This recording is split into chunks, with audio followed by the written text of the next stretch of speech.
Now to Democracy 2012. For the first time, the 8 Republican candidates running for president will debate foreign policy. They'll gather in one of the early primary states to spar over issues that have so far taken a back seat in the race for the GOP nomination. News Channel 5's Evan Axelbank is on the political beat for us tonight. And Evan, we're suddenly getting closer to the first votes being cast. Hard to believe, Tanya. After a year-long campaign and 10 debates, we're suddenly less than 2 months away from the first caucus in Iowa. And tonight in South Carolina, the candidates will jockey on issues that political analysts have said are President Obama's forte. This debate will be all about foreign policy. They'll talk about the debt crisis in Europe, the fall of several dictators in Arab states, and the battle against terrorism. Now, as far as individual candidates are concerned, political analyst Brian Crowley tells us that few have substantial foreign policy experience, with the exception of lower-tier candidate John Huntsman, who served as ambassador to China.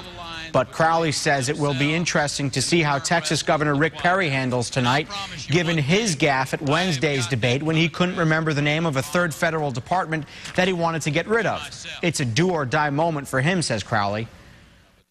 At some point, he has to show that he can handle these debates. People look at these debates not only to hear about the issues, but to see whether or not these people are candidates who look presidential, act presidential, can sit down with world leaders and have an intelligent discussion. And Rick Perry is not selling himself very well at these debates. And Crowley says that with actual voting less than 60 days away, the stakes in the debates will grow higher, given that there is less time for candidates to recover from any major mistakes they might make. Now, tonight's debate starts at 8 o'clock, and we're going to have a full wrap-up for you later on tonight here on News Channel 5. John, Tanya? All right, Evan, News Channel 5 is bringing you special coverage of Democracy 2012. It's a joint effort of Scripps television stations and newspapers from all over Florida, dedicated to covering the presidential and U.S. Senate races from a uniquely Florida perspective. You can get to FLDemocracy2012.com through a link on our website. That's WPTV.com. You can also follow us on Twitter by just using the hashtag FL2012. Residents in one